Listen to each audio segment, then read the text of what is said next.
right, if loving you is wrong, fans, if things sound different, it's because I'm at my old bedroom at my parents' house. I went to bed like at 7:30 last night. I woke up around 3 and I'm like, you know what? I'm bored. So I hit the road to come home. Got here around a little after 5. Actually, I left at 4. No traffic. And I did watch If Loving You Is Wrong just now. I sat down. My nephew was getting ready for school. My sister went into town real quick. So it's just me here at the house before I go out myself to get a haircut and something to eat because I'm starving. But I sat down. I watched Chest Pains. And I got to say, it was actually a pretty decent episode. I will say that I think I enjoyed this week's episode more than last week's, but that's not to say there weren't some parts that got on my nerves. Esperanza is easily one of my least favorite characters on the show. I mean, I don't even know what to say. It goes back to the whole how can you love Alex kind of thing.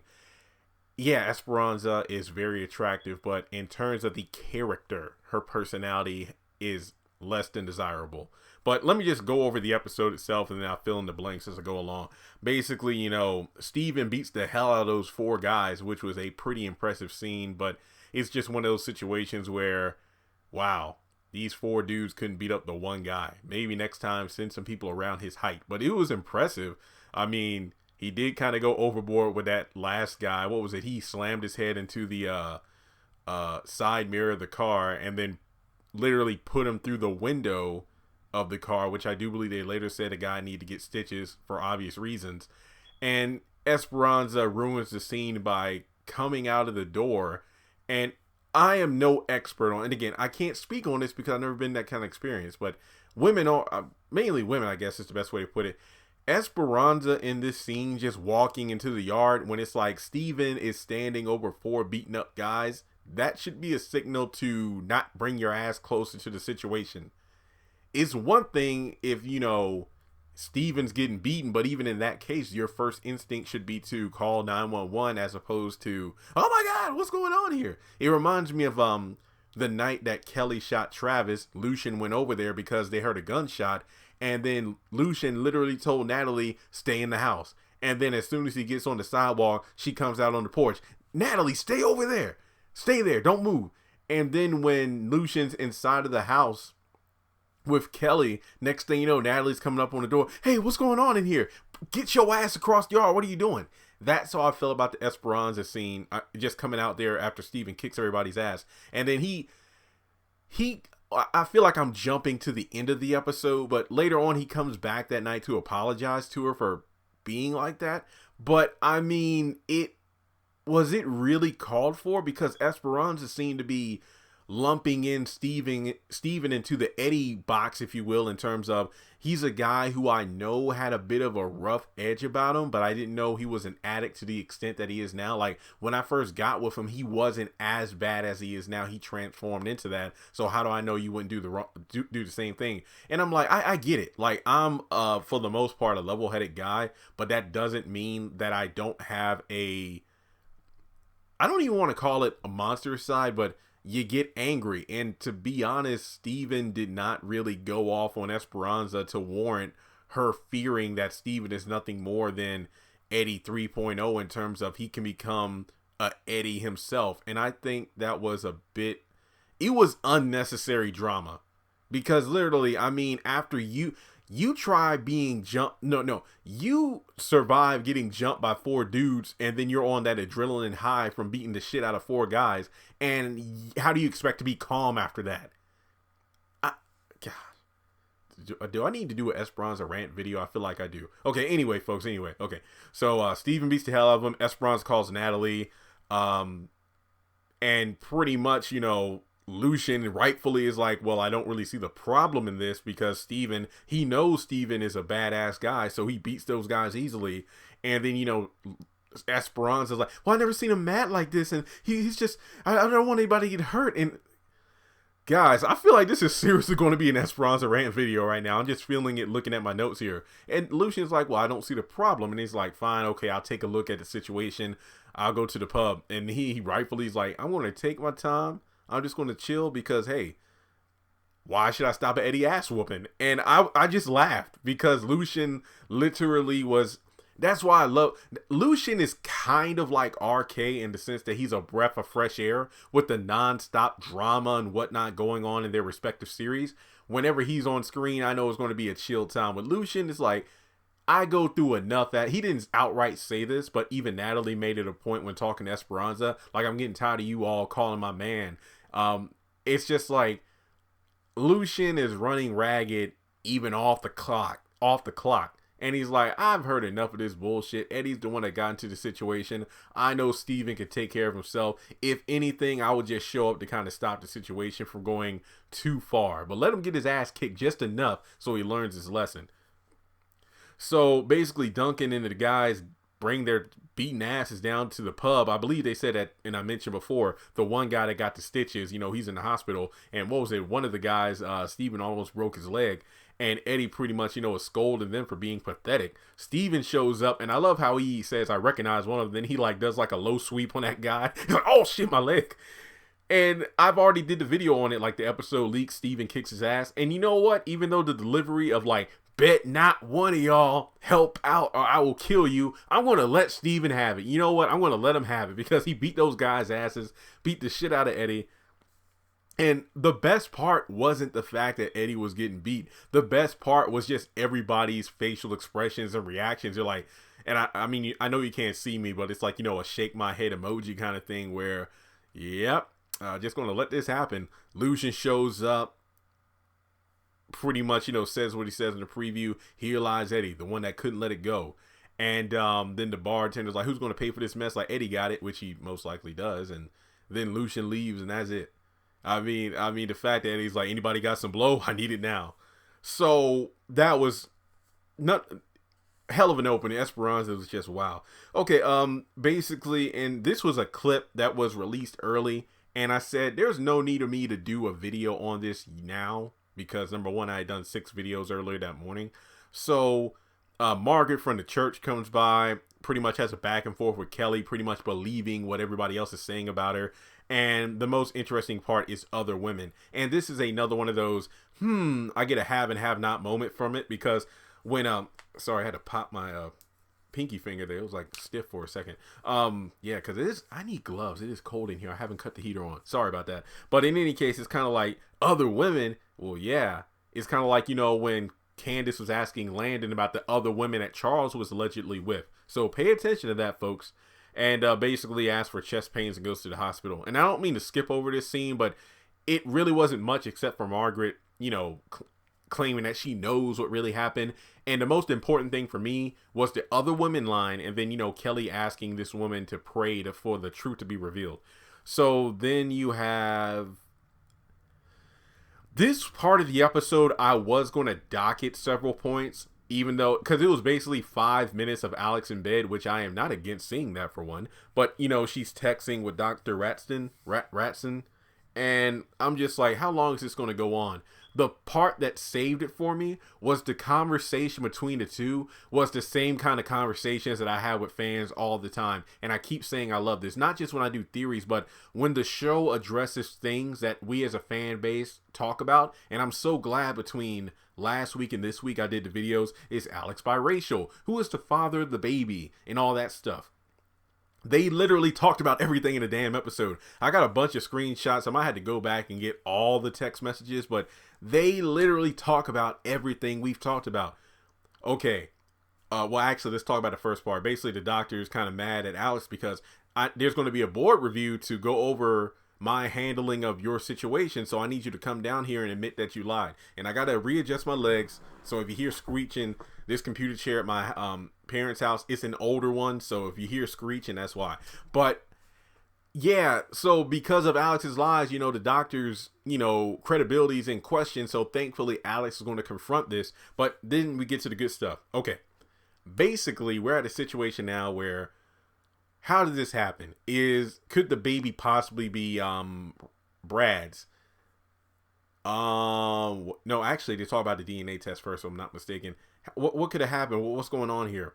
Basically, it could have been a rare mistake, or you had another partner, which Alex kind of like, no.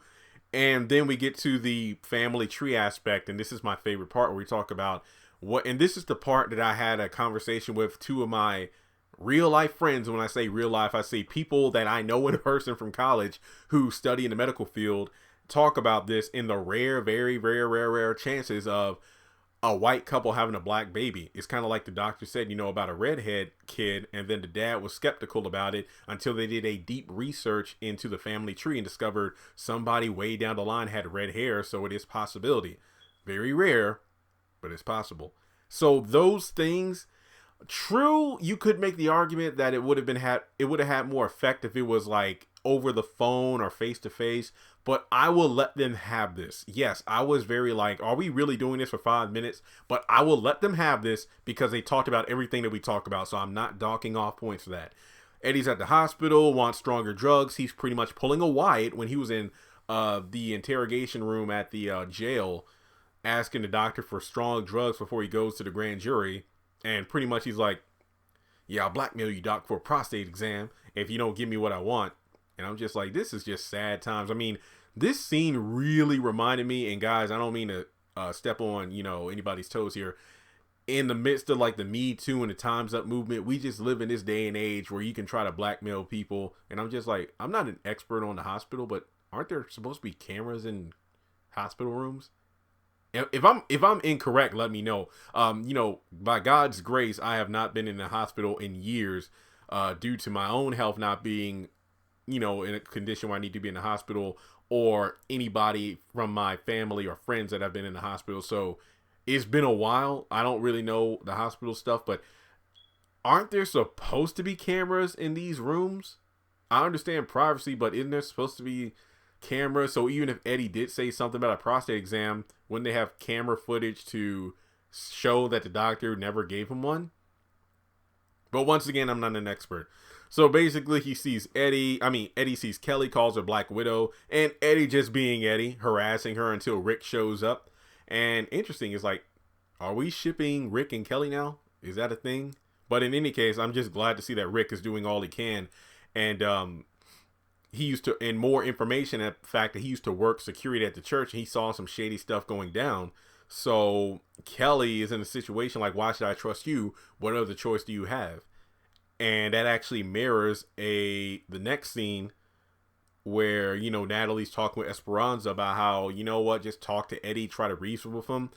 Esperanza's like, I've done that already. What's the point? There's nothing else I can do. And it's like, exactly. What else is there for you to do? You have no choice. But what I do know is like, we got our hands full with the Kelly situation. We ain't got time for your mess between you, Steven, and Eddie. So you need to squash this, which I couldn't agree more on. Which Lucian comes on the phone and basically, just like the doctor telling Alex, look, I need to talk to you tomorrow about this. We need to sit down and sort this out, because and again, I definitely agree. There's way too much stuff going on in the show to deal with your little love triangle crap. So we need to squash this. So that's good. Kind of like, Alex squashing her lies and telling the truth. Esperanza, keep your legs closed and keep these guys under control.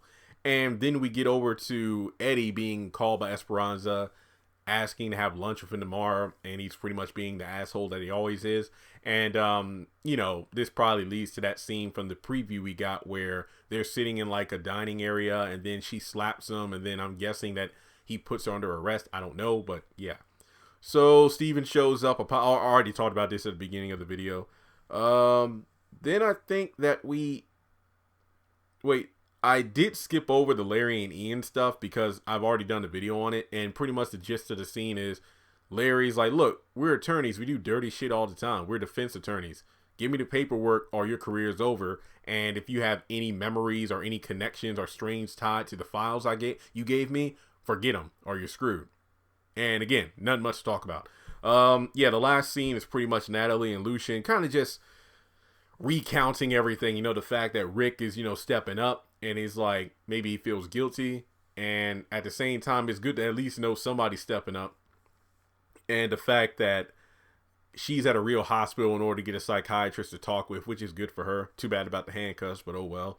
Natalie agrees that, forget what I said before about, the money and whatnot. If we can help a friend, we need to help a friend, because to be honest, I get it. Like, I was a bit upset at Natalie in the last episode, but I can understand where she came from, because yeah, money is money, especially when we got a bunch of kids to take care of. But at the same time, Kelly doesn't have a lot, if any, people in her corner. So if there's anybody who can help, because it's like Rick told her, you know, you have a lot of stuff piled up against you. You can use all the help you can get. So I'm glad to see, and I'm glad, you know, at least from what I can tell from the fan base, I'm glad that there's a lot of love for Kelly now, as opposed to, you know, last season where, she's annoying and whatnot. No, it's like she's literally fighting for her life. She literally has nothing left to lose except for justice, you know? So I'm glad to hear they're going to help her out. Then Tanya screaming, and that's the end of the episode. So overall, folks, I think, believe it or not, I think Esperanza was like the worst part of the episode. Good to look at, but just, I don't know. But I think that was the worst part. Like I said before, Alex texting with the doctor for like 4 to 5 minutes. I was like, are we really doing this for this amount of time? But you know what? I let it slide. If I'm not mistaken, we did not, and I could be wrong, but did we not have Randall, Marcy, or Brad in this entire episode? I don't think we did. I don't think we did. So I'm not gonna lie here. This episode did suffer a bit from what almost every episode of Loving You Is Wrong does, where a lot of scenes are stretched out when they shouldn't be. But at the same time, I don't know if I could fault the episode or if I should fault OWN, because they just release a lot of stuff, which as a content creator, I'm not that much against, because when they release these clips, that means I have extra videos to do before an episode airs. Then when the episode airs, you know, that's more views and whatnot. But at the same time, that's why these episode reviews aren't as in-depth as the haves and the have-nots, because for the most part, we pretty much know the flow of the story. So that's all I got to say on that. So I think I'm not being overly generous, but I think an 8 out of 10 is a fair score. I think Esperanza was probably my least favorite part of the episode. Everything else is pretty solid, so I stand by that score, 8 out of 10. So with that being said, folks, let me know your thoughts. Shout out to A-Series. He sent me the preview for next week.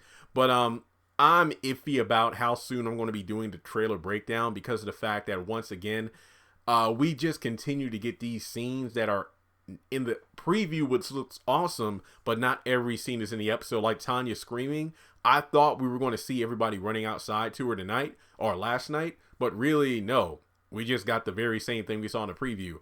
She's outside screaming, and that's it.